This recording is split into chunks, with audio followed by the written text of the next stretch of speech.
Close your eyes and imagine standing at the edge of a forest on a cold November night. The air tastes of copper and decay. Somewhere in the darkness, lights flicker and die. And in that moment between heartbeats, between one breath and the next, you hear it. A sound like wet leather unfurling, like petals opening on some grotesque flower that should never have bloomed. The Demogorgon is hunting. For those who survived encounters with this creature in the quiet town of Hawkins, Indiana, that sound became the anthem of their nightmares. But the Demogorgon is more than just a monster that emerged from shadows to terrorize a small American town in the 1980s. It's a predator with a complex biology, a fascinating life cycle, and origins that stretch back further than most realize, both in our world's mythology and in the dark corners of an alternate dimension. Tonight, we're going to explore every aspect of this creature, from the slug that slithers down a drain to the towering beast that tears through dimensions. From ancient mythology to cutting-edge speculation about its biology. We'll walk through the distinct stages of its life cycle, examine its hunting strategies, understand its relationship with the mysterious Upside Down, and discover how real-world science might explain this seemingly impossible organism. So, settle in, turn off the lights if you dare, and let's begin our journey into the origin and life cycle of one of the most terrifying creatures ever to cross from fiction into our collective nightmares. The name that should not be spoken. Before we encounter the creature itself, we need to understand its name. The word Demogorgon carries weight. It's ancient, tangled in centuries of misunderstanding, fear, and literary invention.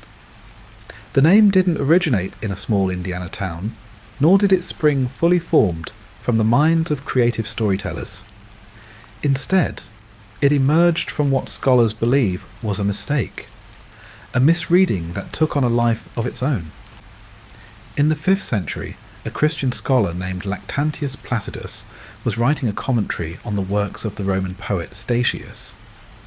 In his text, he referenced something he called Demogorgon, the supreme god, whose name it is not permitted to know. The problem: most scholars today believe Placidus had made an error. The word he likely meant to write was demiurge, a Greek term for the creator of the physical universe. But that mistake stuck. The word took root in the imagination of writers and thinkers who came after. The name itself seems to draw from the Gorgons of Greek mythology, those 3 sisters whose hair writhed with serpents, whose gaze could turn men to stone. Medusa, the most famous of these creatures, became the template for monsters that exist at the boundary between the human and the monstrous. By invoking that name, even accidentally, Placidus created something that felt primordial and terrifying. Throughout the Middle Ages and into the Renaissance, the Demogorgon evolved in literature.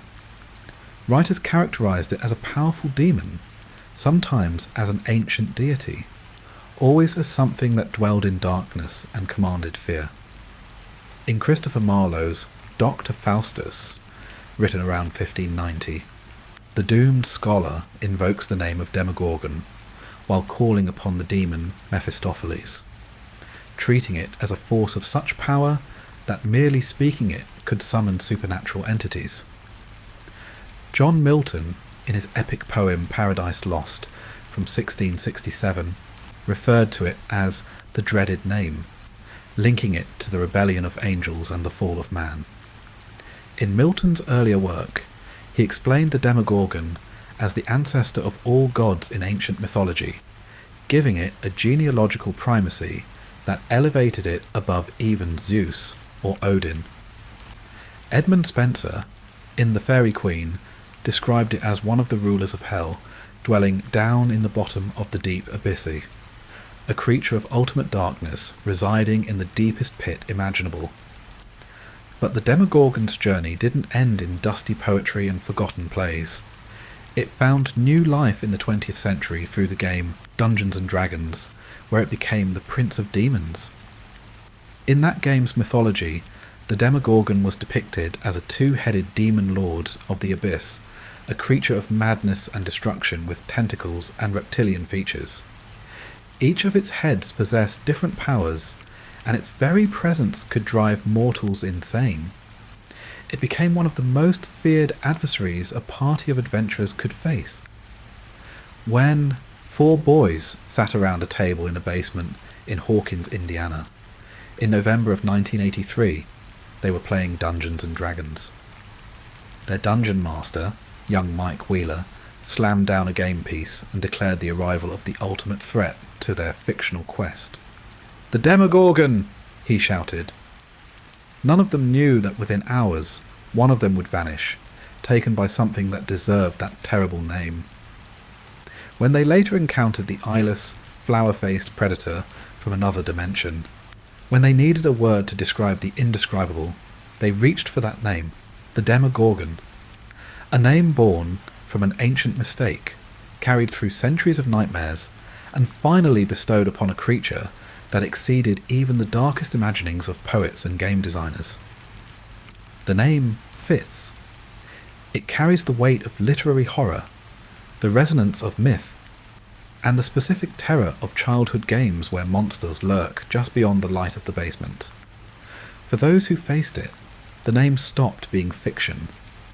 It became memory, trauma, and the word whispered in the dark when trying to explain what came through the gate. First contact.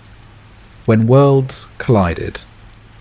The Demogorgon's arrival in Hawkins began not with claws or teeth, but with curiosity and the hubris of those who believed they could control forces beyond their understanding. Deep within Hawkins National Laboratory, a secret government facility disguised as a Department of Energy research centre, Dr. Martin Brenner conducted experiments that pushed the boundaries of human consciousness, and, ultimately, the fabric of reality itself. His most prized subject was a young girl, designated as 11, who possessed extraordinary psychokinetic abilities.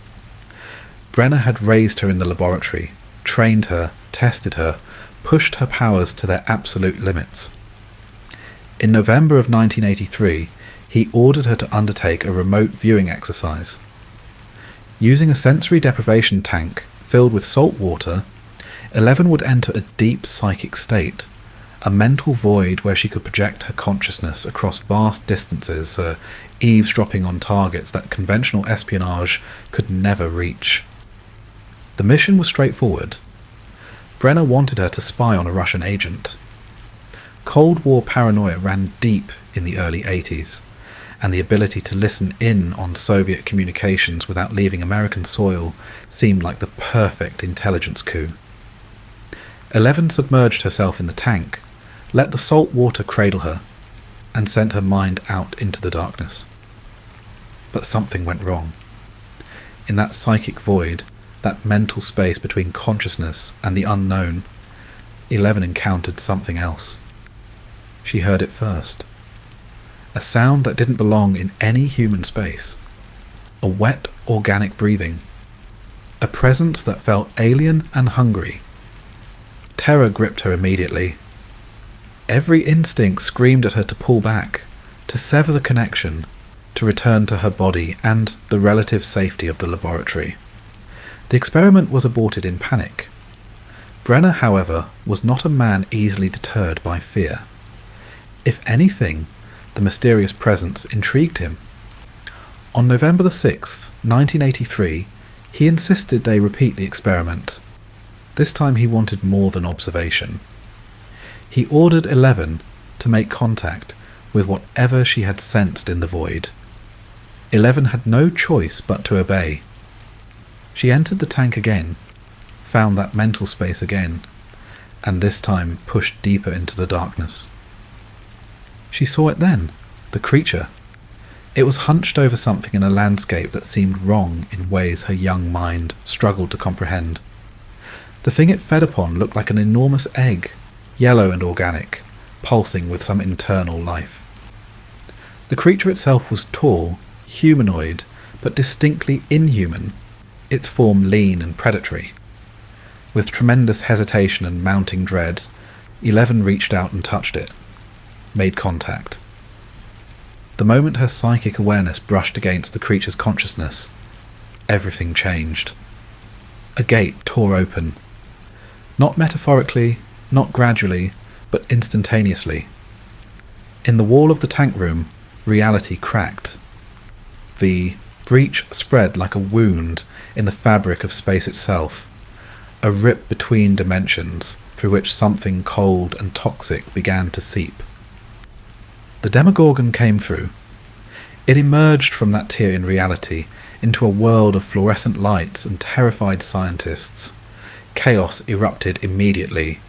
11 managed to escape the tank and flee the laboratory in the confusion. But not everyone was so lucky. The creature's first victim was an unnamed scientist attempting to operate an elevator. The Demogorgon caught him before he could escape. The security footage would show only flickering lights, a shadow moving impossibly fast, and then nothing but blood and silence. The gate remained open. The Mother Gate, as it would later be called. A permanent breach between the human world and the dimension from which the Demogorgon had come. Through this opening, the toxic atmosphere of that other place began to leak into our reality. More importantly, the Demogorgon now had a bridge. It could travel between worlds, hunting in a realm filled with new and vulnerable prey.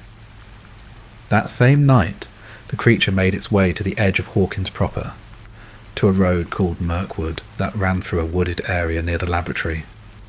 Will Byers, a 12-year-old boy returning home from a game of Dungeons and Dragons at his friend's house, was cycling down that road when his bicycle light began to flicker.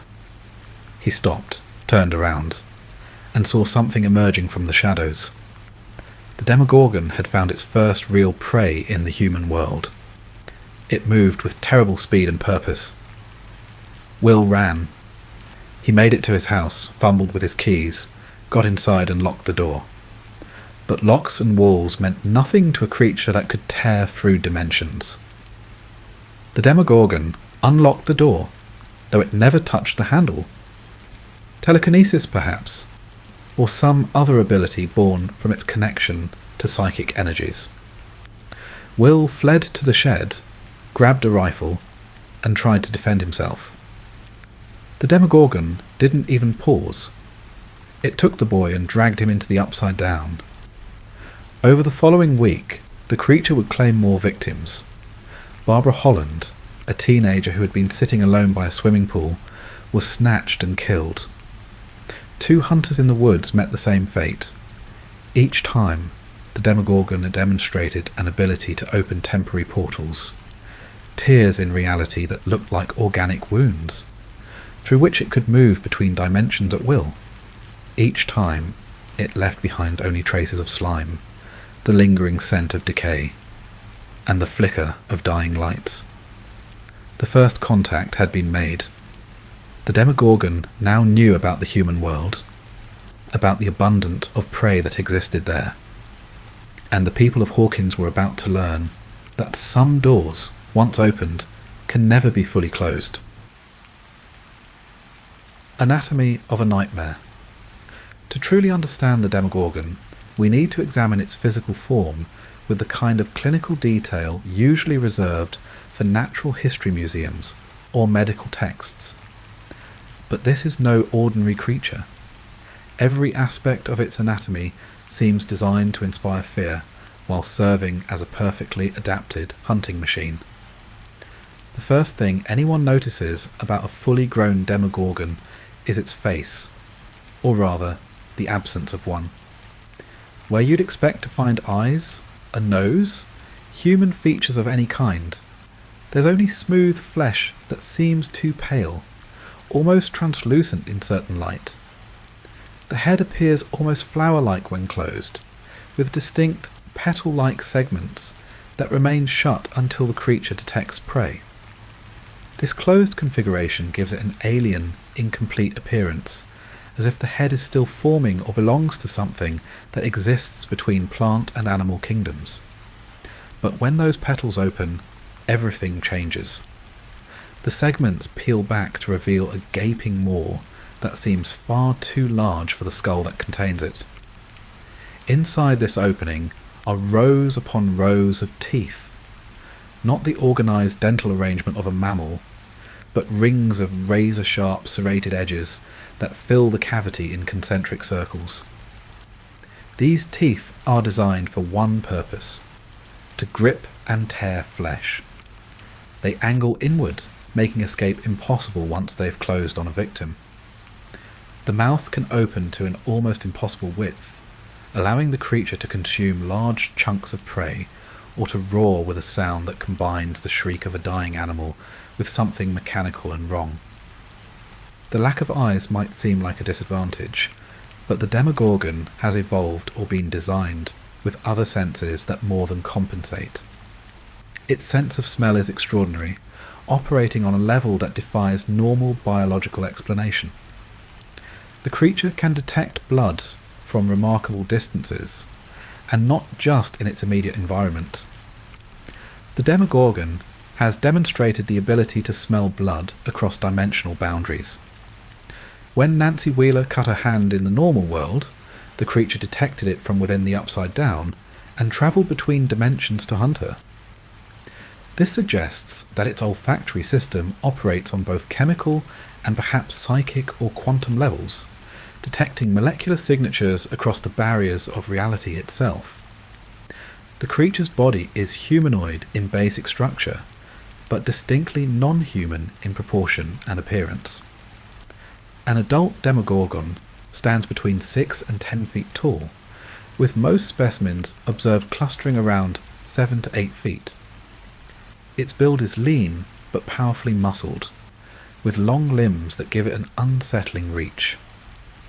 The arms are particularly notable, extending further than human proportions would suggest, ending in hands that sport long, claw-like fingers capable of gripping, tearing, and manipulating objects with surprising dexterity. The skin presents another fascinating aspect of the creature's biology. It appears moist, almost slimy, with a texture that suggests both reptilian scales and amphibian mucus. The coloration tends toward browns and greys with occasional greenish tints, perfect camouflage for the decaying environment of the Upside Down. But this skin is far more than just covering. It's incredibly durable, capable of withstanding multiple gunshots from conventional firearms. Bullets impact the creature, but rarely penetrate deep enough to cause serious damage. The skin seems to have evolved or been designed with a thickness and resilience that makes the Demogorgon almost invulnerable to small arms fire. Despite this toughness, the creature does have weaknesses. Fire causes it significant distress, and appears to be one of the few conventional weapons that can actually harm it. When Nancy and Jonathan Byers set a trap involving gasoline and flames, the Demogorgon recoiled and retreated, showing signs of genuine injury. This vulnerability to heat might be tied to its adaptation to the cold, toxic environment of the Upside Down, where temperatures remain consistently low, and flames are virtually non-existent. The creature's movement deserves careful attention. While primarily bipedal, standing and walking on 2 legs like a human, the Demogorgon can drop to all 4s when it needs to move faster or navigate through tight spaces.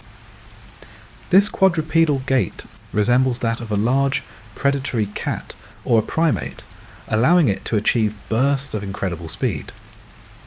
Witnesses have described it as moving almost too fast to track, appearing and disappearing with a fluidity that seems to defy normal physics.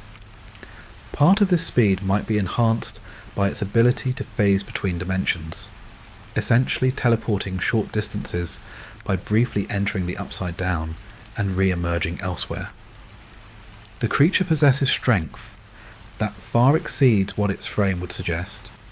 It can tear through solid walls, break down reinforced doors. overpower multiple adult humans simultaneously, and bend metal with its bare hands. This strength appears to be supplemented by something beyond mere muscle, possibly a form of telekinetic enhancement that allows it to exert force beyond what its physical structure should permit. The first Demogorgon encountered in Hawkins demonstrated clear telekinetic abilities, unlocking doors without touching them, and possibly using this power to drag prey toward it. One of the most disturbing aspects of the Demogorgon's anatomy is how it feeds. The creature doesn't simply kill and eat in the straightforward manner of terrestrial predators. Instead, it displays behaviours that suggest more complex biological imperatives. Sometimes it consumes prey entirely, leaving nothing behind but bloodstains and debris. Other times, as with Will Byers and Barbara Holland, it takes victims alive back to the Upside Down, where it uses them for a different purpose entirely. This selective behaviour indicates a level of decision-making and biological complexity that goes beyond simple hunger. The creature's internal biology remains largely mysterious. We have seen no evidence of what its organs look like, how its digestive system functions, or what kind of circulatory system keeps it alive. When the Russian facility in Kamchatka managed to capture and restrain a Demogorgon, they cut it open to examine its internal structure, revealing organs that were recognizable enough to identify but alien enough to remain mysterious. The creature possesses some form of regenerative ability, healing from injuries at an accelerated rate, especially when it returns to the Upside Down, suggesting that the atmosphere or energy of its home dimension plays a role in its biological processes. Standing before a Demogorgon, you'd be struck by how wrong it seems. Not just frightening, but fundamentally wrong in the way nightmares are wrong. It exists at the intersection of the recognizable and the alien, humanoid enough to trigger our pattern recognition, but alien enough to violate every expectation that recognition creates. It's a predator perfectly adapted to its environment, whether through evolution or darker design. And perhaps most disturbing of all, this terrible form, this creature of nightmares made flesh, represents only the final stage of a life cycle that begins with something small enough to slip down a bathroom drain. The life cycle, from slug to predator. The life cycle of the Demogorgon represents one of the most fascinating and horrifying biological processes ever documented. Unlike most creatures on Earth, which follow relatively straightforward developmental paths, the Demogorgon undergoes a series of dramatic metamorphoses that transform it from a slug-like larva into a towering predator. Understanding this cycle is crucial to comprehending how these creatures propagate and survive.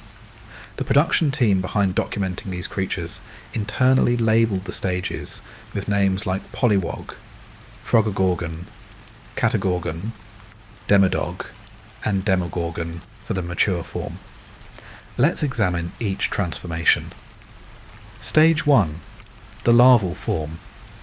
Everything begins with a slug. The first stage of a Demogorgon's life is almost anticlimactic in its mundane appearance. These larvae look remarkably similar to common garden slugs, though certain details mark them as something other. They're roughly the same size as their terrestrial counterparts, perhaps 2 to 3 inches in length, with an elongated body that tapers at both ends. But the coloration gives them away. Instead of the browns and greys of earthly slugs, larval Demogorgons display dark green bodies covered with bright yellow spots, a colour scheme that seems designed to warn potential predators in the Upside Down that they're toxic or dangerous. These larvae come into existence through a parasitic reproductive method that would feel at home in the darkest corners of Earth's own biology. The Demogorgon reproduces by implanting eggs or larvae directly into host organisms, using tendrils that extend from the Upside Down. When Will Byers was found in that parallel dimension, rescuers discovered a tendril extending down his throat, through his trachea, and into his lungs. This wasn't an attack in the traditional sense. It was reproduction. The tendril had deposited larval demogorgons into Will's body, using him as an incubator. The process bears disturbing similarities to parasitic wasps on Earth, which lay their eggs inside living hosts, or to the iconic chestburster from the Alien franchise. But the Demogorgon's method has a unique twist. The larvae don't develop fully inside the host. Instead, they're expelled when the host returns to an environment where they can't easily survive. A month after Will's rescue and return to the normal world, he was brushing his teeth one morning when he felt something in his throat. He coughed, and a slug-like creature slithered out of his mouth into the bathroom sink. The organism wriggled briefly before disappearing down the drain, seeking darkness and moisture. Barbara Holland met a worse fate. When Eleven searched the Upside Down psychically, she found Barb's corpse. Multiple larvae were visible, one slithering out of her mouth and across her face. Unlike Will, who survived the implantation because he was rescued and treated, Barb had died from her injuries and the toxic environment. The larvae had used her body as both incubator and first meal, feeding off her remains before venturing out to continue their development. In this larval stage, the creatures are vulnerable. They require moisture, darkness, and relatively cool temperatures. They're sensitive to heat and light, both of which cause them distress. They feed opportunistically on organic matter, anything dead or dying that they encounter. Growth at this stage depends heavily on nutrition and environment. In the wild, it might take months for a larva to accumulate enough mass to molt into the next stage. But given sufficient food and optimal conditions, the transformation can happen much faster. Stage 2. The pollywog. The second stage earned its nickname from Dustin Henderson, one of the boys who first encountered the Demogorgon. When he found a small creature in his trash can, rummaging for food, he thought he'd discovered some kind of tadpole. The name pollywog, an informal term for tadpole, stuck even after he realised what he'd actually found. Polywogs represent a significant departure from the simple slug form. They're still small enough to fit in the palm of a human hand, measuring perhaps 3 to 4 inches in length, but their structure has become more complex. They've developed a pair of forelimbs ending in small clawed hands. A lizard-like tail extends behind them, providing balance and propulsion. Their skin takes on a translucent quality with a yellow-green coloration that allows observers to see their internal organs through it, including what appears to be a developing digestive tract. The most notable characteristic of polywogs is their extreme sensitivity to heat. Even the warmth from a desk lamp causes them significant discomfort. Dustin discovered this when trying to keep his newfound pet comfortable. The creature recoiled from direct light and heat sources, preferring cool, dark spaces. This sensitivity makes sense given their origin in the cold, dim environment of the Upside Down, but it also limits where they can survive in the human world. At this stage, Demogorgons are opportunistic feeders rather than obligate carnivores. Dustin's pollywog, whom he named D'Artagnan or Dart for short, happily consumed a Three Musketeers candy bar. The creature would eat virtually anything organic that it could fit in its small mouth.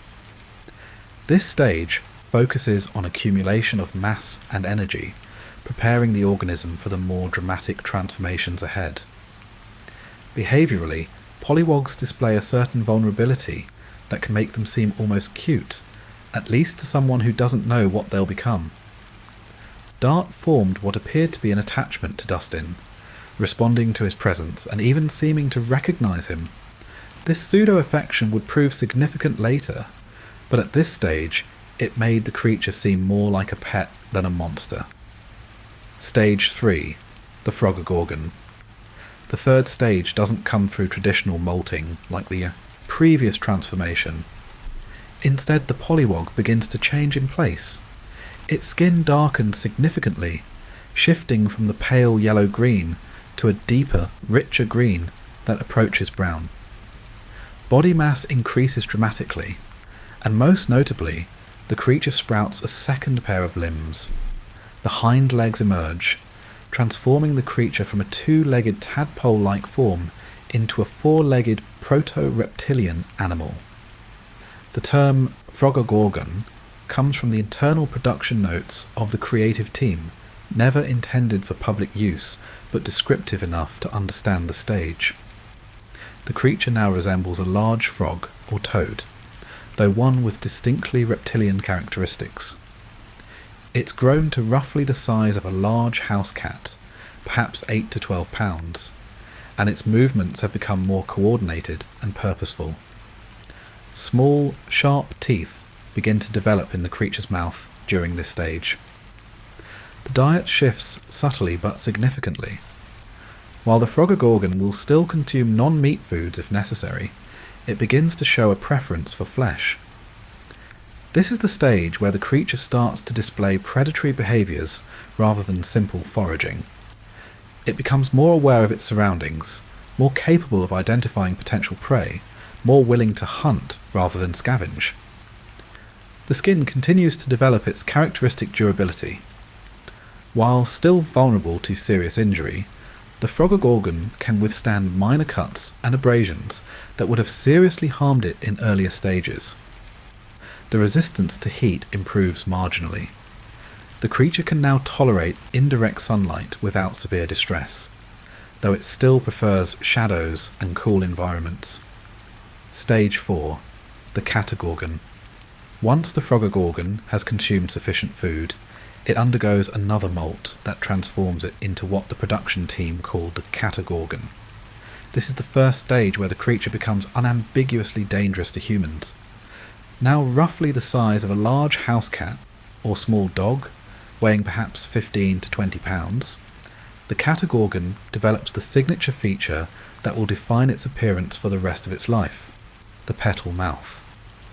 The creature's head segments into 5 distinct petals that can open to reveal the toothy maw beneath. This mouth is still relatively small compared to what it will become, but it's already filled with multiple rows of inward-pointing teeth designed for gripping and tearing. The jaws have gained tremendous strength, capable of biting through flesh and even thin bone. This is also the stage where the creature becomes a true carnivore.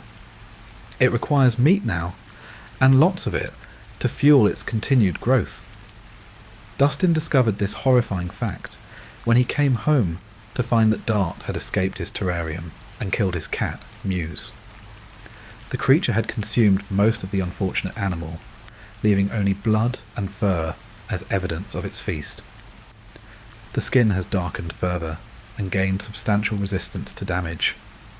The Catagorgon can now walk in direct sunlight without injury, though it still prefers dim environments. Its speed increases dramatically. Where previous stages moved with caution or uncertainty, the Catagorgon bounds and pounces with predatory confidence. Its claws have lengthened and sharpened, capable of gripping vertical surfaces and inflicting serious wounds. Intelligence seems to take a leap at this stage as well. The creature demonstrates problem-solving abilities, the capacity to learn and remember specific individuals, and even displays what might be called cunning in how it hunts and hides. This is the point where anyone keeping a Demogorgon as a pet would realise the terrible mistake they'd made. Stage 5. The Demodog. Upon molting again, the adolescent Demogorgon enters what Dustin aptly named the demodog stage. This 5th phase represents the penultimate form, a creature that possesses many characteristics of the adult Demogorgon, but remains slightly smaller and less developed. Demodogs reach the size of large dogs, perhaps 60 to 80 pounds, with some specimens growing even larger. The flower-like head has fully developed, with the 5 petals now clearly defined and capable of opening wide enough to engulf a human head. The teeth have multiplied into the distinctive rows that characterize the species, and the jaw strength has increased to the point where a demodog can tear through human flesh with ease. The body has grown more muscular and powerful, with the limbs lengthening to improve speed and striking range. Demodogs move primarily on all fours, their gait resembling that of hunting dogs or coyotes. They can run at remarkable speeds, easily outpacing a human in a sprint. More impressively, they've developed the ability to dig extensive tunnel networks.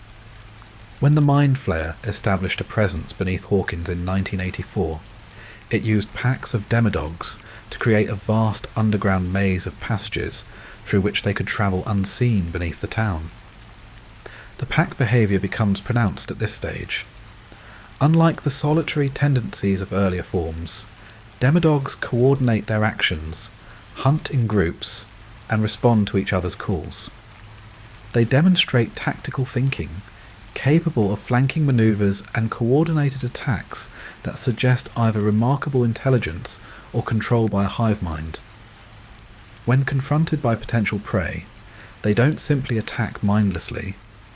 They assess the situation, probe for weaknesses, and strike when the advantage is theirs. Their skin has reached near adult levels of durability. Gunfire can wound them, but it takes multiple shots to bring one down. They possess enough strength to tackle and overpower full-grown humans, and their claws can shred through wood, fabric, and even thin metal. Fire remains their primary weakness. Flames cause them genuine pain and can kill them with sufficient exposure.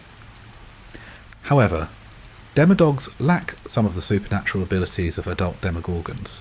They cannot open gates between dimensions. They don't display the telekinetic powers seen in mature specimens. Most significantly, they seem more dependent on the hive mind connection to the Mind Flayer. When 11 closed the mother gate at Hawkins Laboratory, severing the psychic link between dimensions, all the demodogs in the facility immediately collapsed and died, overloaded by the sudden disconnection. This suggests that at this stage, they're not fully autonomous organisms, but rather extensions of a larger consciousness. Stage 6. The adult Demogorgon. After presumably one final molt, the Demogorgon emerges in its ultimate form. The adult stage represents the culmination of all previous development, a creature that embodies the full terror and power of the species.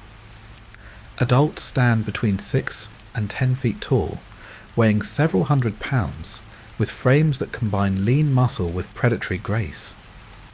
The petal mouth has reached its full size and complexity, capable of opening wide enough to accommodate a human torso.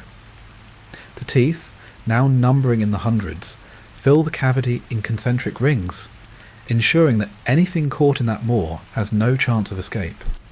The jaw can exert tremendous force, easily crushing bone and tearing through even tough materials. Adult demogorgons primarily move bipedally, though they retain the ability to drop to all fours for bursts of speed. Their arms have grown long enough to provide impressive reach, and their clawed hands can grip, tear, and manipulate objects with surprising dexterity. They possess the strength to tear doors off hinges, break through walls, and overpower multiple humans simultaneously. The skin has reached peak durability. Conventional firearms prove almost useless against adult demogorgons. Bullets impact but rarely penetrate deep enough to cause serious injury. The creature can shrug off beatings with blunt weapons, cut through barriers that would stop lesser predators, and survive falls that would kill most organisms. Fire remains effective, but requires prolonged exposure to seriously harm an adult specimen. But the most significant development at this stage is the emergence of supernatural abilities. Adult demogorgons can create temporary portals between dimensions, tearing holes in reality through which they can travel between the normal world and the upside down. These gates appear as organic wounds in surfaces, pulsing and disturbingly alive before they slowly close and heal. The energy required to create these portals is enormous, causing lights to flicker and electrical systems to fail in the surrounding area. The first Demogorgon encountered in Hawkins also demonstrated clear telekinetic abilities, though whether all adults possess this power, or it was unique to that individual, remains unclear. It could unlock doors without touching them, and it seemed to pull prey toward itself through force of will as much as physical strength. Adult Demogorgons display enhanced intelligence compared to previous stages, though they still operate primarily on predatory instinct. They make strategic decisions about when and where to hunt, how to approach prey, and when to retreat from danger. However, they lack the higher cognitive functions associated with sentient beings. They're perfect predators, but not thinking, reasoning entities in the way humans understand those terms. The relationship with the hive mind becomes more complex at this stage. Adult Demogorgons seem to possess a degree of autonomy that earlier stages lack. The Russian specimen, captured and held in a facility in Kamchatka, survived despite being separated from the Upside Down and the Mind Flayer's influence. It continued to function as an independent organism, hunting and killing when given the opportunity, suggesting that adults may be capable of existing independently even if they normally operate as part of a collective consciousness. The transformation from slug to full-grown Demogorgon can happen in as little as a week under optimal conditions. Dart, the pollywog that Dustin kept as a pet, progressed from stage 2 to stage 5 in a matter of days, feeding on readily available food in the human world. In the harsher environment of the Upside Down, where food might be scarcer and competition fiercer, the process likely takes much longer. But the speed of development, under the right circumstances, suggests these creatures are designed for rapid reproduction and establishment of hunting populations. This life cycle, with its dramatic metamorphoses and parasitic reproduction, marks the Demogorgon as one of the most alien creatures ever encountered. Each stage serves a purpose, each transformation brings new capabilities, and each phase prepares the organism for its ultimate role as apex predator of the Upside Down. Understanding this cycle is crucial not just for appreciating the creature's biology, but for comprehending the threat it represents. Because if one Demogorgon can produce dozens of larvae, and those larvae can mature in a week, then the potential for explosive population growth becomes terrifyingly clear. Breeding horror. The parasitic cycle. The reproduction of the Demogorgon represents perhaps its most disturbing characteristic. Unlike most predators, which simply kill and consume their prey, the Demogorgon sometimes captures victims alive for a purpose that transcends simple feeding. It's a breeder, a creature that propagates its species through a method that would feel at home in humanity's darkest nightmares. The process begins in the Upside Down, where the adult Demogorgon drags living victims. Not every person taken by the creature serves this purpose. Some are simply killed and eaten.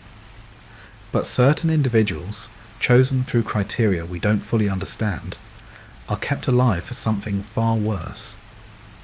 The creature uses tendrils, those organic vine-like structures that seem to be either part of its body or part of the Upside Down itself, to implant larvae directly into the host's body. When Joyce Byers and Jim Hopper ventured into the Upside Down to rescue Will, they found him unconscious in a location that mirrored his fort in the normal world. But the scene they discovered was nightmarish. A tendril extended from somewhere in the toxic atmosphere, down into Will's mouth, through his throat, and into his lungs. The tendril pulsed with some internal movement, as if pumping something into the boy's body.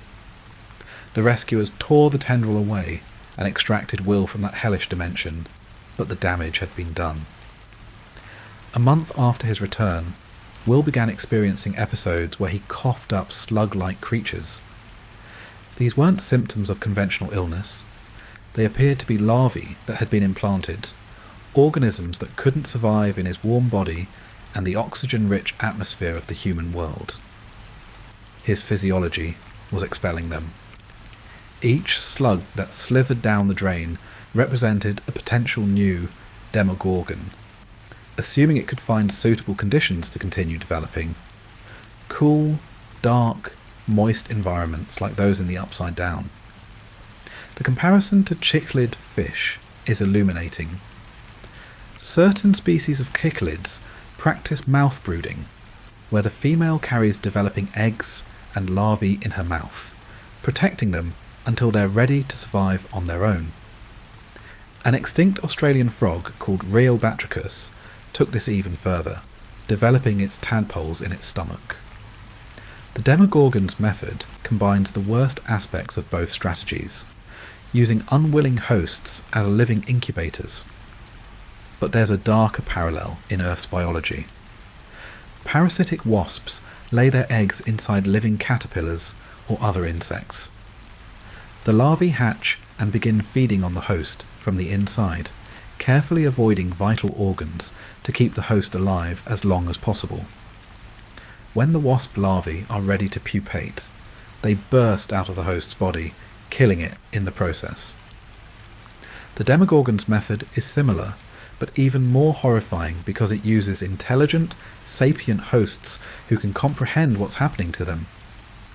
Barbara Holland's fate illustrates what happens when a host isn't rescued. Barb was taken by the Demogorgon early in its hunting spree. Dragged into the Upside Down, she survived initially but couldn't escape. The toxic atmosphere, the isolation and likely the trauma of her situation combined to kill her. When Eleven found her body psychically, it was clear that the Demogorgon had used her as a host. Multiple larvae were visible, feeding off her remains. In the harsh environment of the Upside Down, where the larvae could survive the ambient temperature and find the moisture they needed, they remained in her body until it had nothing left to offer them. The eggs discovered in the Upside Down add another dimension to this reproductive mystery. When searching for Will, Hopper found what appeared to be broken eggshells near the boy's location. Large, yellow, and distinctly organic. When Eleven first made psychic contact with the Demogorgon, she observed it feeding off one of these eggs. Their purpose remains unclear. They could be food sources for the creatures, reproductive vessels, or serve some other function in the Upside Down's ecosystem that we haven't yet understood. The selective nature of this process raises questions. The Demogorgon didn't implant larvae in all its victims. It killed and consumed some immediately, while taking others alive for use as hosts. What determined this selection remains unclear. It could be opportunity, taking victims that were easier to transport back to the Upside Down. There might be physiological factors that make certain individuals better hosts, or the decision could be influenced by the hive mind's broader strategic purposes rather than the individual Demogorgon's choice. Will Byers survived his ordeal, but the experience left lasting effects. Even after the larvae were expelled, he maintained some form of connection to the Upside Down. He could sense when the gate was active, and experienced visions of that dimension. He would later become vulnerable to possession by the Mind Flayer, suggesting the parasitic process might create lasting vulnerabilities or connections between victim and the Upside Down's hive mind. This reproductive strategy, while horrifying, makes biological sense from the creature's perspective. Parasitic reproduction offers several advantages. It ensures that larvae begin life with an immediate food source. It protects them during their most vulnerable stages. It allows rapid population expansion without requiring the adult to invest energy in nurturing offspring. And by using hosts from other species, it creates the potential for hybrid vigour or adaptation to new environments. The speed of development once larvae are deposited in a host is remarkable. Within weeks, perhaps days under optimal conditions, the larvae grow to the point where they need to leave the host. The rapid growth suggests they're either remarkably efficient at converting nutrition into biomass, or they're drawing energy from sources beyond simple food, perhaps feeding off the host's bioelectric field or some other subtle resource. The parasitic cycle represents the Demogorgon at its most insidious. It's one thing to face a predator that might kill you. It's another thing entirely to serve as an unwilling incubator for the next generation of predators. To know that your body is being used to create more of the monsters that terrorized you. For victims like Will Byers, who survived the implantation and extraction, the psychological trauma compounds the physical ordeal. Every cough becomes a reminder. Every strange sensation in your throat triggers panic. And the knowledge that you've expelled unknown numbers of larvae into the world, that your ordeal might have seeded an infestation, adds guilt to an already unbearable burden. This is how the Demogorgon ensures its survival. Not just through strength or speed or the ability to cross dimensions, but through turning its victims into involuntary participants in its life cycle. It's a strategy that's worked on Earth for millions of years in various forms. The Demogorgon has simply perfected it to a degree that crosses from biological strategy into existential horror. Powers and predation, the perfect hunter. The Demogorgon doesn't rely solely on physical prowess to hunt. While its strength, speed, and durability make it formidable, the creature possesses additional abilities that elevate it from impressive predator to genuinely supernatural threat.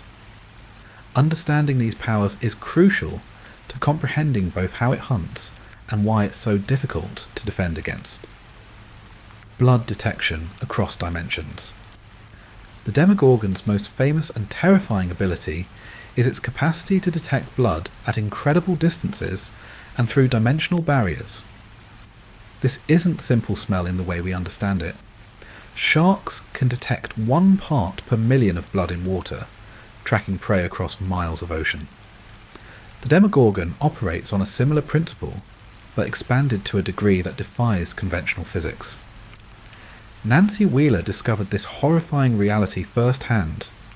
While searching for Barb, she ventured into the woods near where her friend had vanished. She climbed a tree, lost her footing, and cut her hand. Just a small wound, a few drops of blood on her palm. But in the upside down, the Demogorgon detected it immediately. The creature opened a temporary portal and crossed dimensions specifically to hunt the source of that blood. This ability suggests the Demogorgon's senses might operate beyond conventional biology. Blood has a distinct molecular signature, but for that signature to be detectable across dimensional boundaries implies the creature can somehow perceive multiple realities simultaneously.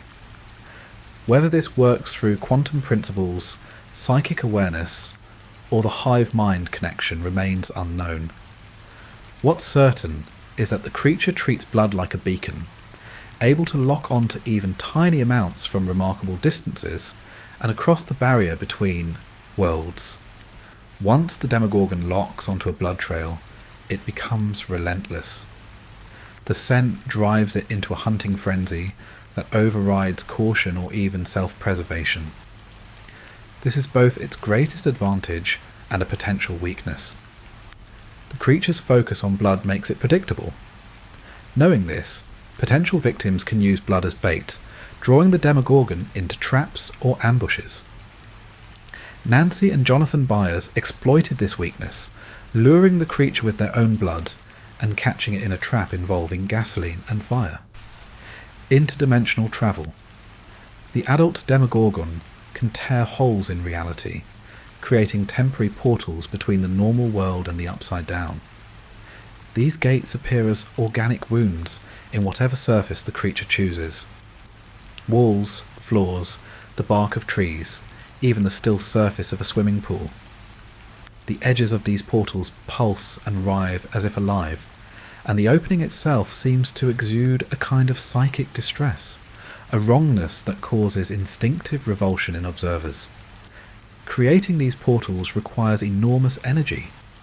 Witnesses consistently report electrical disturbances when the Demogorgon travels between dimensions. Lights flicker and often fail entirely.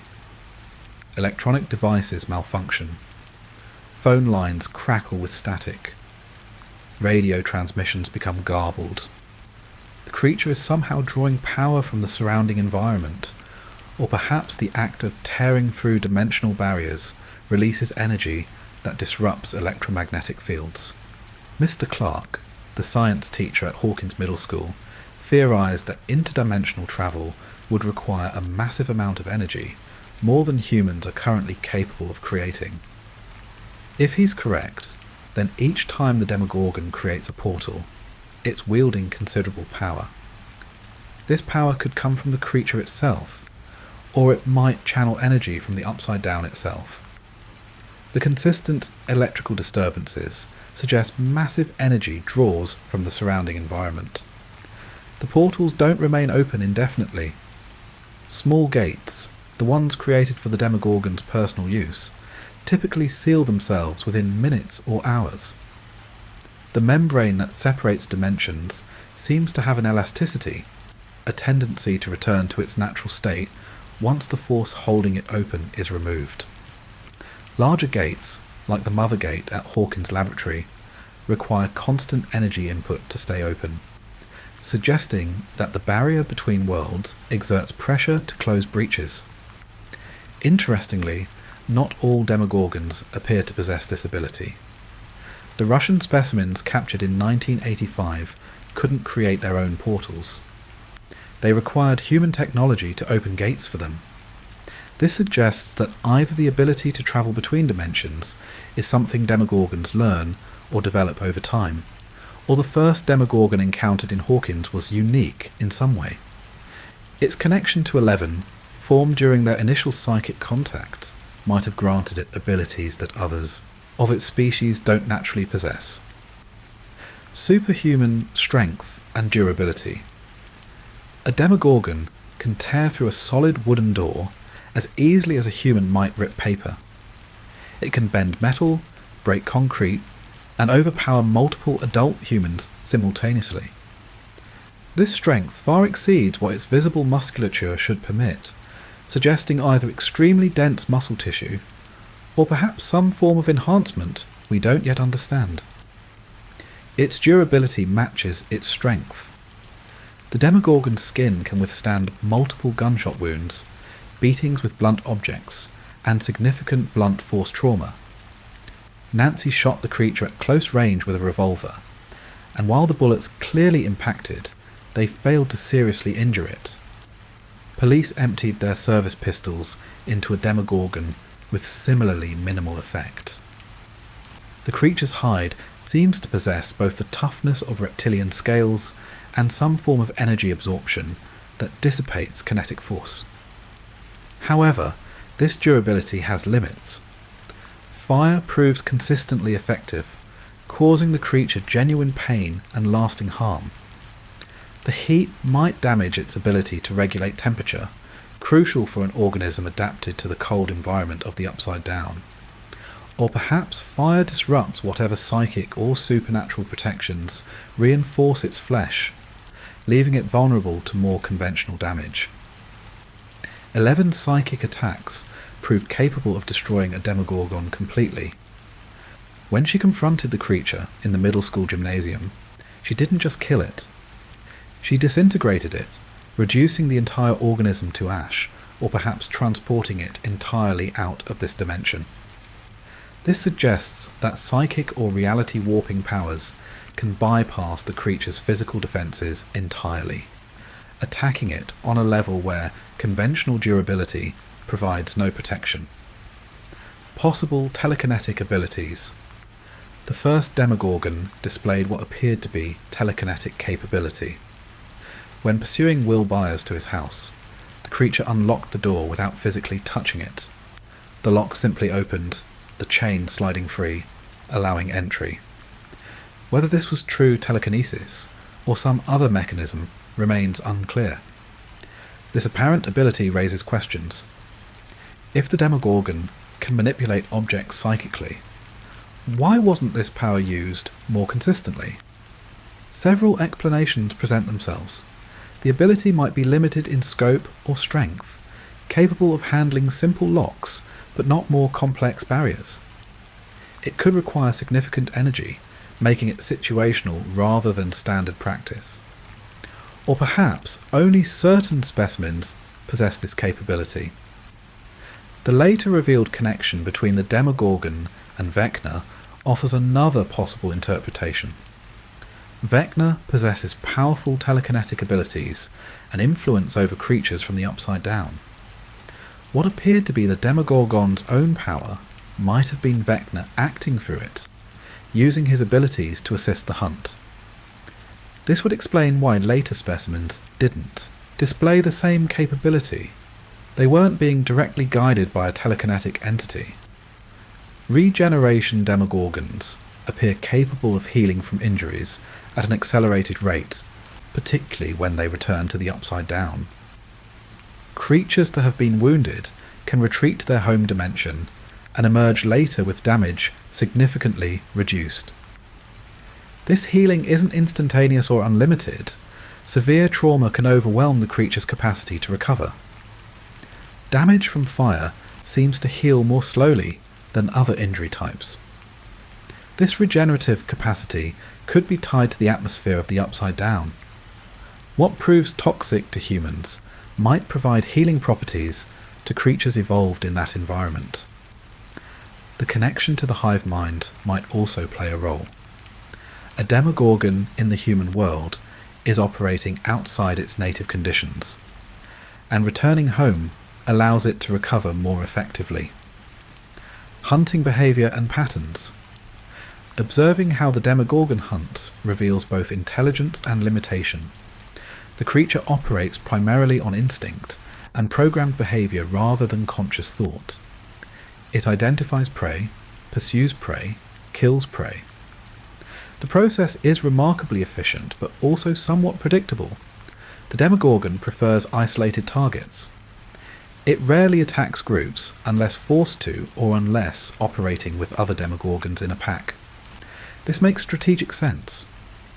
Solo targets present fewer variables, less chance of organised resistance, and easier escape routes if the situation turns unfavourable. The creature stalked Will Byers when he was alone on his bicycle. It took Barb when she was sitting by herself at the pool. It grabbed the hunters when they'd separated from any companions. Sound attracts its attention, though to a lesser degree than blood. The creature investigated the area where Will crashed his bike, drawn by the noise. It responded to gunshots and other loud disturbances.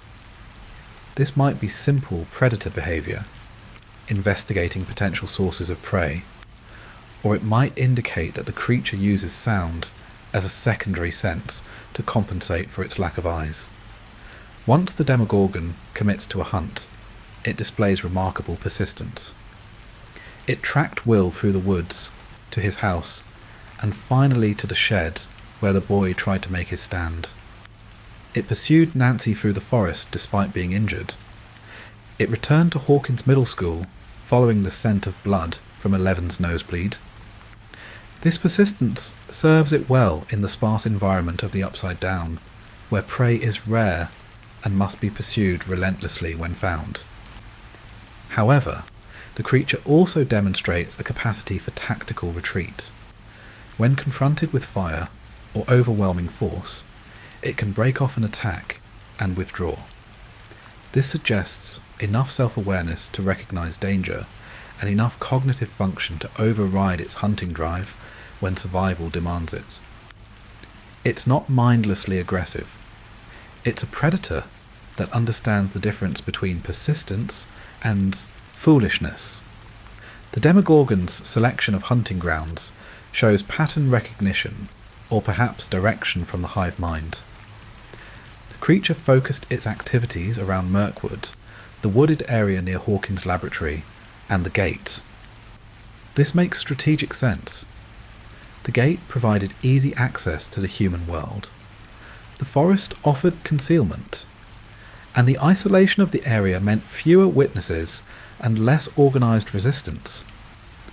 Understanding the Demogorgon's abilities and hunting patterns is crucial for survival. Its supernatural powers make it nearly impossible to escape once it's locked onto you. Its strength and durability render conventional weapons mostly useless. But it does have weaknesses. Fire, psychic attacks, its predictable response to blood, its inability to resist pursuing prey once the hunt begins. These vulnerabilities offer slim hope to those unfortunate enough to face this perfect predator. The hope is slim, but for those trapped in the Demogorgon's domain, slim hope is better than none at all. Home world. Life in the Upside Down.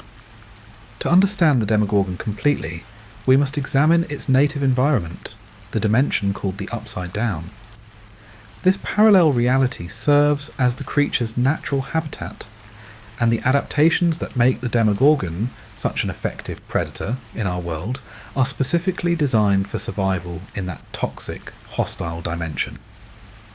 The Upside Down exists as a dark mirror of our reality. It's not simply another planet or a distant location in our universe. It's a parallel dimension that occupies the same space as our world, but exists slightly out of phase, accessible only through rifts in the fabric of reality. When you stand in Hawkins, Indiana, in the normal world, you're simultaneously standing in the upside-down version of Hawkins, Indiana, separated only by the dimensional barrier. But the similarities end with basic geography. Where our world is vibrant and filled with life, the Upside Down is cold, dark, and dying. The sky, if it can be called that, hangs heavy with what looks like perpetual storm clouds, though no rain ever falls. Light filters through this oppressive ceiling in a dim, diffuse manner that creates constant twilight. The sun never rises in the Upside Down. Darkness is the natural state, broken only by occasional flashes of lightning that illuminate the landscape in brief, stark bursts. The air itself is toxic to human life. It's breathable in the sense that humans can draw it into their lungs, but it's filled with particulate matter that resembles a mix between ash and spores. These particles drift constantly through the atmosphere, falling like toxic snow, coating every surface with a layer of organic material. Prolonged exposure causes respiratory distress, nausea, and eventually more serious health problems. For humans, the Upside Down is a place you can survive in for hours or perhaps days, but not indefinitely. For the Demogorgon, however, this atmosphere is perfect. The cold temperature suits its biology. The low light eliminates the need for eyes. The toxic spores that poison humans might provide nutrition or other biological necessities for creatures adapted to this environment. Every aspect of the Demogorgon's physiology makes sense when viewed as evolutionary adaptation to the Upside Down's harsh conditions. Vegetation in the Upside Down differs radically from anything in our world. Instead of trees with leaves and grass covering the ground, everything is draped in what appears to be organic membranes and vine-like structures. These vines pulse with slow, rhythmic motion, almost like breathing. They're connected to each other in vast networks that span the entire dimension, creating what might be the largest single organism in existence. The vines seem to serve multiple purposes: structural support, nutrient transportation, and possibly sensory organs that allow the hive mind to monitor everything happening in the dimension. These vines are not separate from the Demogorgon's ecosystem. They appear to be part of it, possibly even part of the same overall organism. When Will Byers was implanted with Demogorgon larvae, the tendril that entered his body emerged from this vine network, suggesting a direct connection between the Demogorgon's reproductive process and the dimension itself. The Upside Down might not simply be where Demogorgons live, it might be what they are, a living dimension expressed through multiple forms including the vines, the spores, the larvae, and the full-grown predators. Food sources in the Upside Down remain somewhat mysterious. We've seen the large yellow eggs that Demogorgons feed upon, but what produces these eggs? Are they laid by some unseen species? Do they grow from the vine network? Are they concentrated nodes of nutrition that form naturally in the dimension's unique chemistry? The scarcity of visible prey suggests that Demogorgons have evolved to be extremely efficient predators capable of surviving on limited food intake for extended periods. The environment's role in the Demogorgon life cycle is crucial. Larval stages require the cool, moist conditions that the Upside Down provides naturally. The toxic atmosphere that harms humans might serve as an incubator for young Demogorgons, providing chemical compounds necessary for their rapid development. When Will coughed up larvae in the human world, they were expelled because our atmosphere was incompatible with their survival at that stage. In the Upside Down, they would have remained in his body, feeding and growing until ready to emerge naturally. The dimension's relationship with our world shifted notably after 1983. When 11 made contact with the Demogorgon and opened the Mother Gate, the Upside Down began mirroring our world more precisely, taking on the configuration of Hawkins as it existed on November 6, 1983. Buildings, streets, even specific details appeared in the Upside Down, though everything remained covered in the organic membranes and connected by the vine network. Why the dimension locked onto this specific date and location remains one of its mysteries. This mirroring creates strategic advantages for creatures operating in the dimension. A Demogorgon, familiar with the upside-down version of Hawkins, can predict where buildings and obstacles will be in the normal world. It can hide in locations that mirror safe hiding spots in our reality. It can travel underground through the Upside Down and emerge in precisely the location it desires in our world. The mirroring essentially gives the creatures a tactical map of our reality, but the relationship goes beyond simple geography. The Upside Down seems to parasitize our world, drawing substance and perhaps energy from our dimension. When the Mother Gate remained open, the influence of the Upside Down spread through Hawkins like an infection. Crops rotted in the fields. A vast tunnel network appeared beneath the town, extending from the laboratory in a sprawling maze. Pumpkins died on the vine for no apparent reason. The membrane and vines began appearing in our world, reality itself becoming contaminated by the other dimension's presence. Temperature regulation in the Upside Down remains fairly constant. It's cold, but not Arctic. The temperature hovers somewhere around what humans would consider uncomfortably cool, perhaps in the range of 40 to 50 degrees Fahrenheit. This consistent cold suits organisms like the Demogorgon, which seem adapted to lower temperatures and struggle with the warmth of the human world. The consistent environment means creatures don't need to develop complex thermoregulation systems. They can maintain a steady body temperature that matches their surroundings. Water appears to be scarce or non-existent in the Upside Down in liquid form. We've seen no rivers, lakes, or rain. This absence of free water might explain why Demogorgons seem uncomfortable around it in our world. When Bob Newby activated the sprinkler system in Hawkins' laboratory to distract demodogs, the creatures hesitated and appeared confused by the falling water. It's a substance they're not adapted to handle, an environmental factor absent from their native dimension. The ecosystem of the Upside Down extends beyond demogorgons and vines. We know of at least one other major predator species, the demobats, flying creatures with leathery wings and similar petal mouths. The existence of multiple predator species suggests a more complex ecosystem than we've seen so far. There must be prey species, possibly small ones that hide in the vines or burrow into the membrane-covered ground. There must be something approximating a food chain, energy flowing from the dimension's mysterious sources through producers we haven't identified, to prey species we haven't seen, to the predators that hunt in the toxic twilight. The Mind Flayer, that vast shadow entity observed looming over the Upside Down, adds another layer to the ecosystem's complexity. Whether it's a separate organism or represents the collective consciousness of the entire dimension itself remains a subject of interpretation. The entity manifests as something between a storm and a living being, and its relationship to the dimension's other inhabitants suggests either creation or control, possibly both. Living in the Upside Down requires adaptations that seem almost impossibly specialized. The Demogorgon has evolved or been designed to thrive in conditions that would kill most Earth organisms within hours. Its sensory systems work in near total darkness.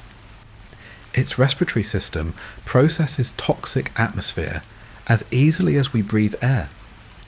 Its metabolism functions in the constant cold.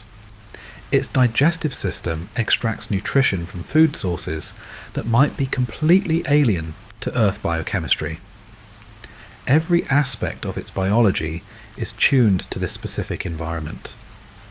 When we consider that the Demogorgon can function in our world at all, it becomes impressive. The creature is operating outside its adapted environment, dealing with warmer temperatures, brighter light, unfamiliar water sources, and completely different chemical compositions in the air and food. That it can hunt and kill so effectively in our world despite being out of its element speaks to the robustness of its biology and the breadth of its adaptive capabilities. The Upside Down is more than a backdrop for the Demogorgon's existence. It's the key to understanding the creature's biology, behaviour, and capabilities.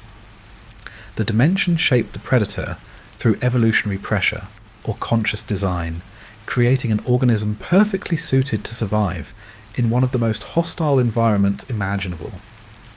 And when circumstances bring the Demogorgon into our world, we face a creature that carries all the nightmares of the Upside Down with it.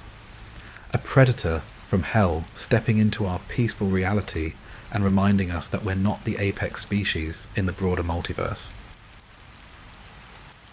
The hive mind, connected consciousness.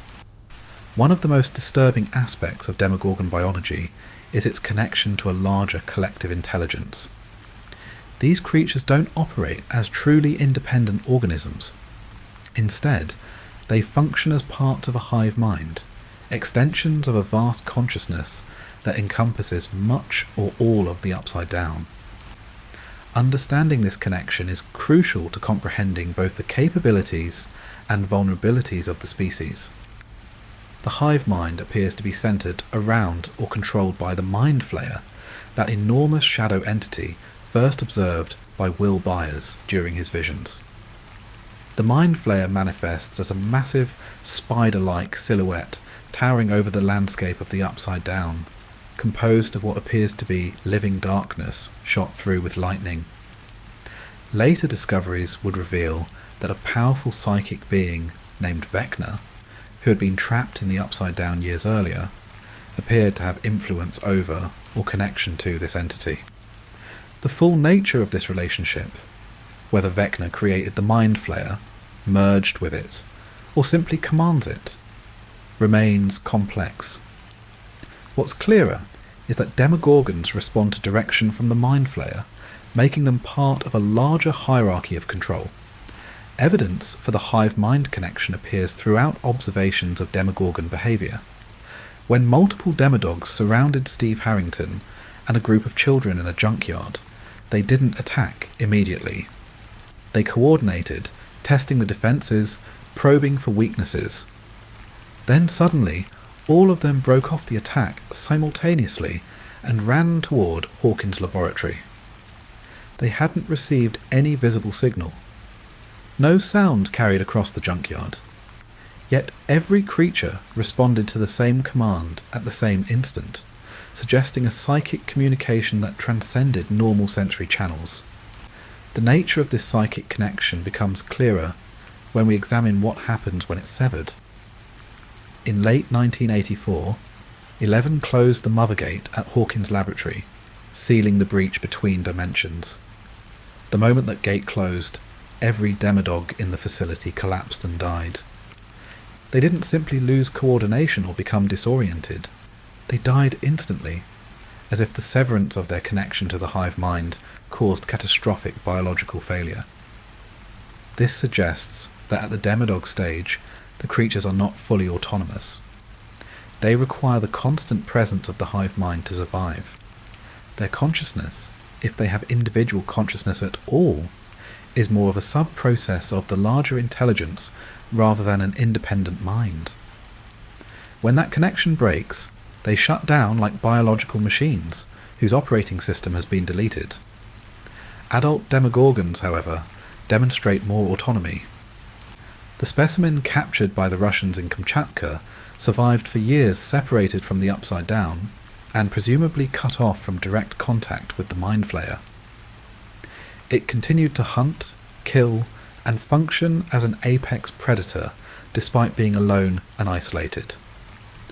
This suggests that adults can operate independently once they reach full maturity, though they likely prefer to remain connected to the collective. The hive mind offers significant advantages to creatures that might otherwise be limited by instinct and simple predatory behaviour. It provides strategic coordination beyond what individual Demogorgons could achieve. It allows for the sharing of information, so that knowledge gained by one creature becomes available to all. It enables the kind of tactical thinking that appeared when demodogs created the tunnel network beneath Hawkins, a feat of engineering and planning that seems beyond the capability of creatures operating purely on instinct. But the hive-mind connection also creates vulnerabilities. Creatures connected to it can be tracked through that connection. They can be manipulated or controlled if someone gains access to the network. They can be damaged or killed by attacking the connection itself rather than their physical forms. Will Byers, who was possessed by the Mind Flayer after being a host for Demogorgon larvae, experienced this directly. When the tunnels beneath Hawkins were burned, Will felt the pain through his connection to the hive mind.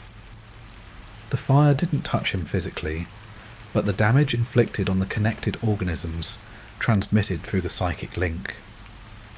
The hierarchy within the hive mind remains complex and not entirely understood. What's observable is that Demogorgons respond to some form of coordinated direction, whether through instinct enhanced by collective awareness or through direct control by a guiding intelligence. The true nature of their autonomy versus their connection to the collective remains one of the Upside Down's enduring mysteries. This raises questions about the nature of Demogorgon behaviour.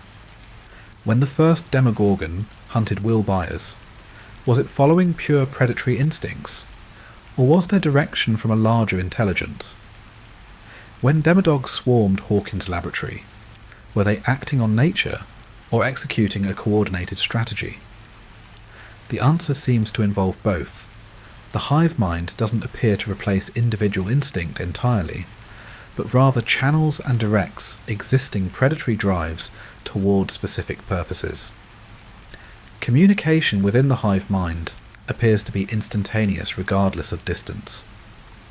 When demodogs received the command to abandon their attack in the junkyard and converge on the laboratory, they responded immediately despite being miles away from each other and from the command source. This suggests the psychic network operates outside normal space-time constraints, perhaps functioning through the same quantum or dimensional mechanics that allow Demogorgons to sense blood across dimensional barriers. the level of autonomy varies not just by developmental stage, but potentially by individual as well. Dart, the demodog that Dustin raised as a pet, demonstrated behaviour that suggested individual personality and memory. When Dustin encountered Dart in the tunnels, the creature recognised him and responded to their previous relationship. Rather than attacking, Dart accepted a candy bar and allowed Dustin and his friends to pass safely. This implies that even within the hive mind, some individual identity persists, some capacity for personal relationship and choice that transcends the collective will. The question of whether Demogorgons possess individual consciousness separate from the hive mind may be impossible to answer definitively from outside observation. They clearly react to stimuli, make decisions, and learn from experience. Whether this constitutes self-awareness in any human recognizable sense remains unknown. They could be autonomous beings connected to a collective, or they could function more like specialized cells in a larger organism. For those facing them, the philosophical distinction matters less than the practical reality of their capabilities. The hive mind transforms the Demogorgon from a monster into something more troubling. It's not just a beast following its instincts. It's a weapon wielded by an intelligence that spans dimensions. Every Demogorgon encountered is simultaneously an individual creature and a puppet, an apex predator and a soldier in an army, a biological marvel and a tool of conquest. Understanding this duality is essential to comprehending the true threat these creatures represent, not just to individuals they hunt, but to the entire human world that exists just one thin dimensional barrier away from their collective hunger. Real-world biology. Science meets horror. One of the most fascinating aspects of the Demogorgon is how its biology, as alien as it appears, actually parallels processes and structures found in Earth's own ecosystems. Scientists, when examining the creature's life cycle and characteristics, have found numerous connections to real organisms, suggesting that however unnatural the Demogorgon seems, it's built on biological principles that exist in our own world. Herpetologists from the Florida Museum of Natural History took a particular interest in the Demogorgon's life cycle.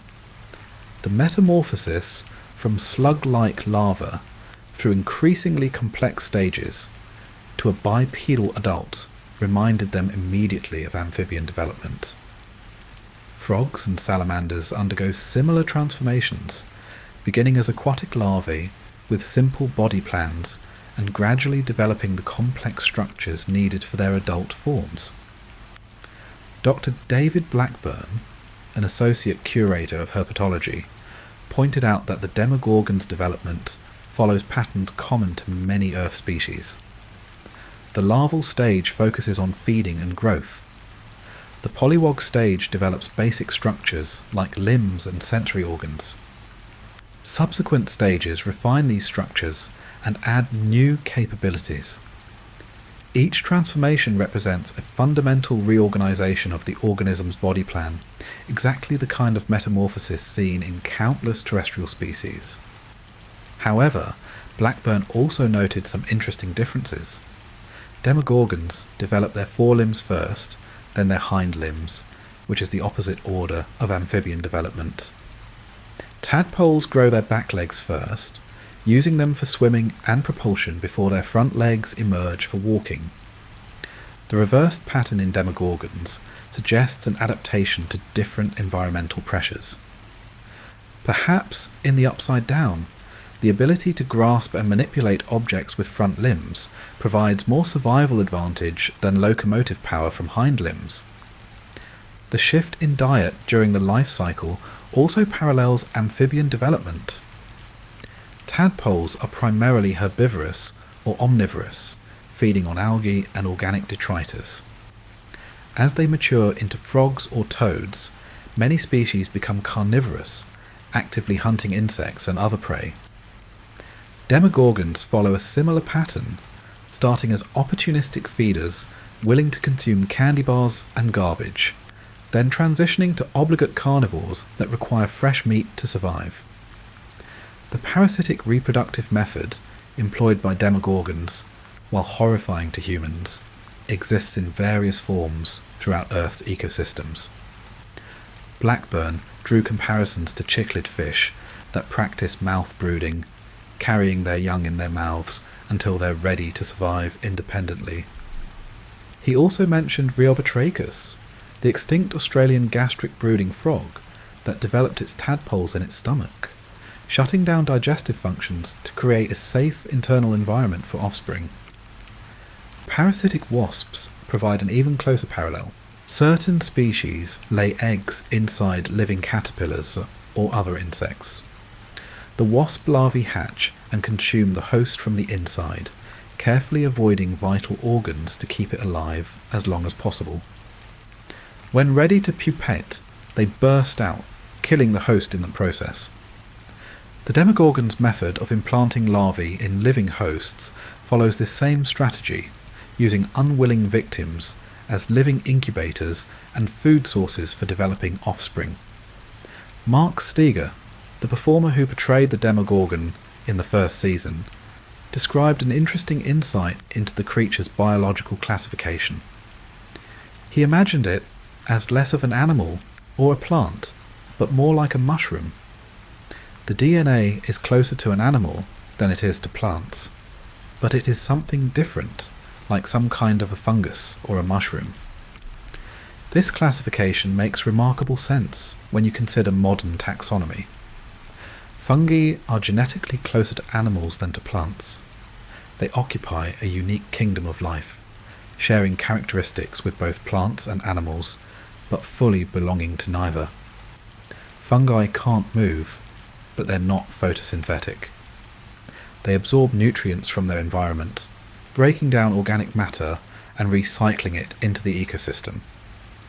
The Demogorgon, with its animal-like movement and predatory behaviour, combined with its connection to the vine network and spore-filled atmosphere of the Upside Down, could indeed represent an organism that blurs the line between fungal and animal kingdoms. The comparison to deep-sea creatures provides another illuminating parallel. The Upside Down shares characteristics with the deepest parts of Earth's oceans. Constant cold, near total darkness, toxic or low oxygen environment, and extreme scarcity of food. Creatures that evolved in the deep ocean have developed remarkable adaptations. They lack eyes or have developed alternative sensory systems. Their metabolism function efficiently on minimal nutrition. They can withstand pressures and chemical compositions that would kill surface-dwelling organisms instantly. The Demogorgon's adaptations mirror deep-sea life in fascinating ways. Its lack of eyes and reliance on chemical detection resembles deep-sea fish that hunt entirely by smell and vibration. Its ability to survive on seemingly scarce food resources matches the efficiency of creatures like anglerfish, which can go months between meals. Its tolerance for toxic atmosphere parallels that of extremophiles, bacteria, and other organisms that thrive in chemically hostile environments like deep-sea volcanic vents. Stefan Sievert, a microbiologist who studies deep-sea vent ecosystems, pointed out that microbes at these vents convert chemicals into energy that other creatures need to survive. Perhaps something similar occurs in the Upside Down.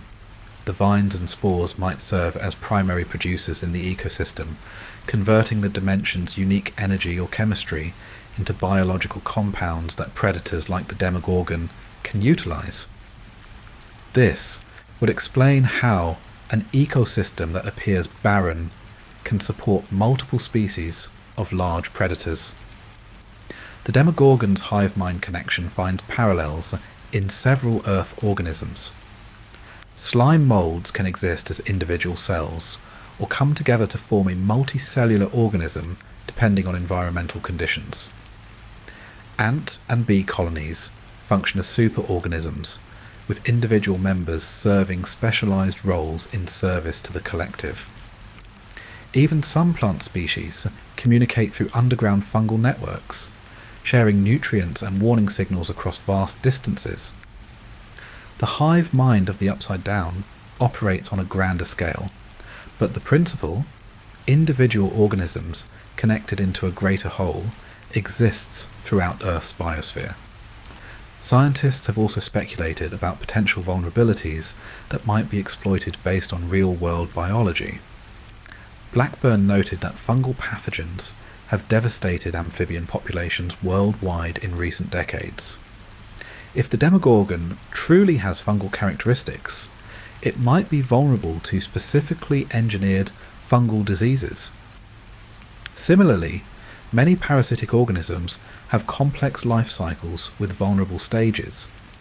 Targeting the larval or pollywog stages, when Demogorgons are small and defenceless, might be more effective than attempting to kill adults. The shark comparison that Steger used to understand his portrayal of the creature is particularly apt. Sharks are one of Earth's most successful predators, unchanged in basic form for millions of years because they achieved near perfection for their ecological niche. They hunt primarily by smell, detecting blood from remarkable distances. They possess skin tough enough to resist injury from most prey. They are efficient hunters that can survive on irregular feeding. The Demogorgon essentially functions as a dimensional shark, an apex predator refined by evolution or design to be maximally effective in its environment. What makes the Demogorgon truly terrifying from a biological perspective is not how alien it is, but how familiar it feels. Every aspect of its biology, as strange as it first appears, connects to processes and structures we recognize from Earth life. It's not an impossible creature. It's an organism that follows biological rules we understand, just applied in extreme ways and combined in unfamiliar configurations. This familiarity makes it more believable, more viscerally frightening, because we can almost understand how such a creature might evolve or be engineered. The creature exists at the intersection of biology and nightmare, following rules just recognizable enough to seem plausible while remaining alien enough to inspire horror. It's a testament to the power of evolutionary pressure or conscious design to create perfect predators, and it reminds us that the principles that govern life on Earth, adaptation, survival, reproduction, operate throughout the multiverse, creating wonders and horrors in equal measure. Legacy of the Predator. The story of the Demogorgon doesn't end with the defeat of the first specimen that terrorized Hawkins in 1983. The species has proven remarkably persistent, appearing in multiple forms across different time periods and locations, each encounter adding new layers to our understanding while raising more questions about these creatures and their relationship to humanity's world. After 11 disintegrated the original Demogorgon in the Hawkins Middle School gymnasium, most people assumed the threat had ended. The gate remained open, true, but that particular creature was gone. However, the larvae it had implanted in victims ensured its legacy would continue. Will Byers' expulsion of slugs into Hawkins' sewer system potentially seeded an infestation that might have spread if circumstances had been different. Each larva represented a potential new Demogorgon, capable of developing into a full predator given the right conditions. The events of 1984 demonstrated just how quickly these creatures could multiply.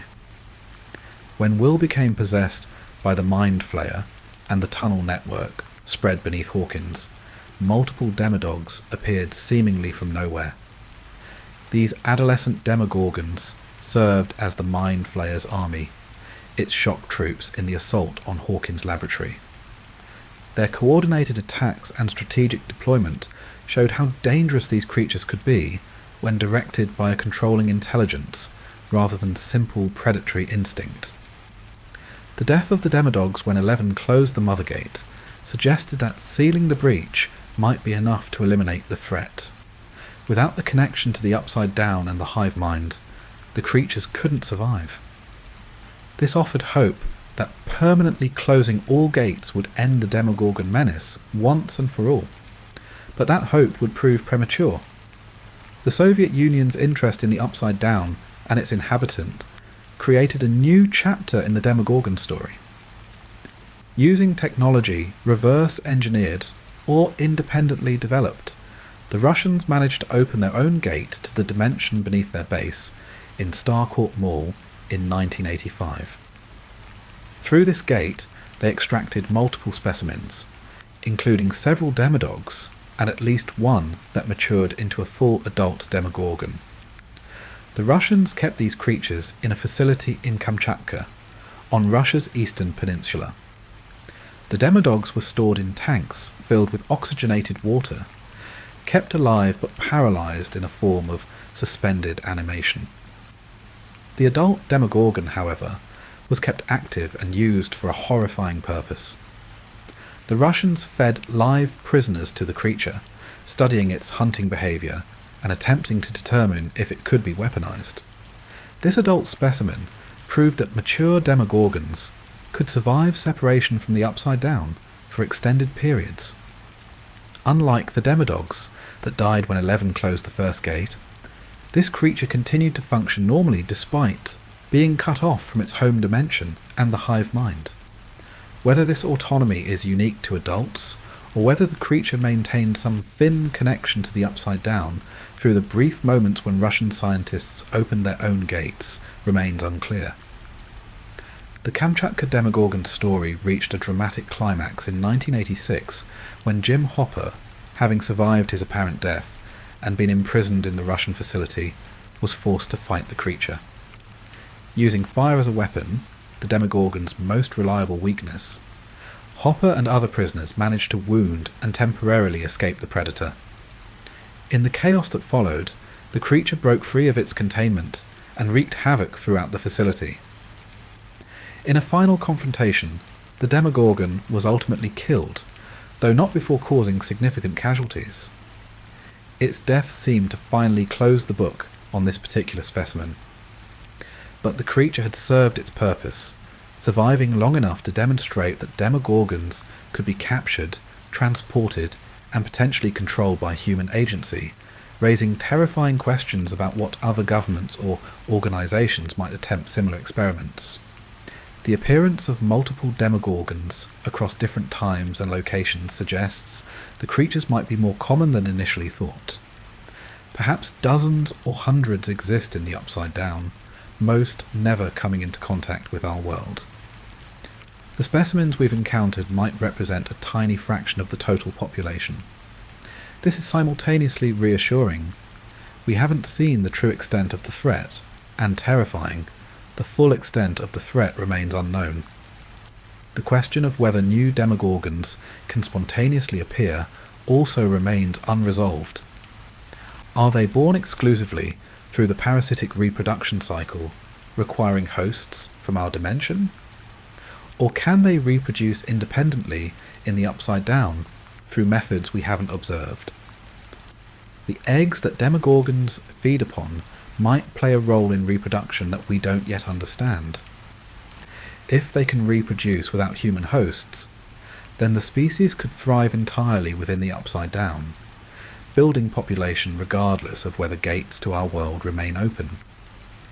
The connection between Demogorgons and the larger forces of the Upside Down, gradually revealed through subsequent encounters, adds layers to understanding these creatures. Rather than simple beasts, they appear to be part of a complex ecosystem with hierarchies and purposes that extend beyond basic survival. This makes them simultaneously more understandable and more threatening. Not random monsters, but organised elements of something larger. This raises the possibility that the Demogorgon story continues beyond what we've witnessed. As long as the Upside Down exists and maintains connections to our world, the potential for new Demogorgons to appear remains. future breaches could release additional specimens. Larvae that may still exist in Hawkins' infrastructure could mature under the right conditions. The ecosystem of the Upside Down likely continues producing these predators through processes we've only glimpsed. The legacy of the Demogorgon extends beyond the physical threat it represents. The creature has become a symbol of the dangers that lurk just beyond the boundaries of our perceived reality. It reminds humanity that we're not the unchallenged masters of our world, that apex predator status is a temporary and local designation that means nothing to creatures from other dimensions. It proves that the universe, or multiverse, contains wonders and terrors beyond our current understanding, and that the barrier between us and those forces is far thinner than we'd like to believe. For the people of Hawkins who survived encounters with these creatures, the Demogorgon remains a defining trauma. They know what lurks in the shadows. They've seen friends and family taken by something that shouldn't exist.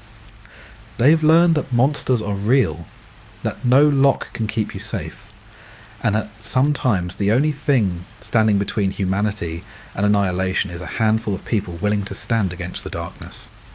For those researchers who became aware of these creatures through the events in Hawkins, limited study of available evidence continues. Each piece of shed skin from a molting demodog, each sample of residue left behind, each observation recorded during encounters adds fragments to our understanding. But this knowledge comes with clear limitations. Understanding something doesn't make it less dangerous, and comprehending its biology doesn't provide immunity to its capabilities.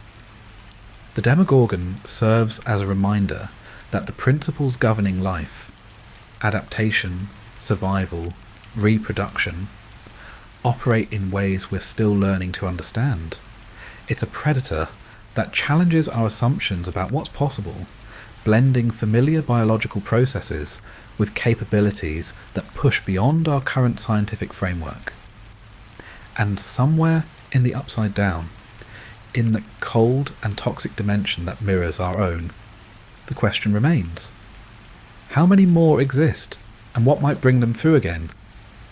That's the story of the Demogorgon, from ancient name to modern nightmare, from slug to monster, from biology to horror.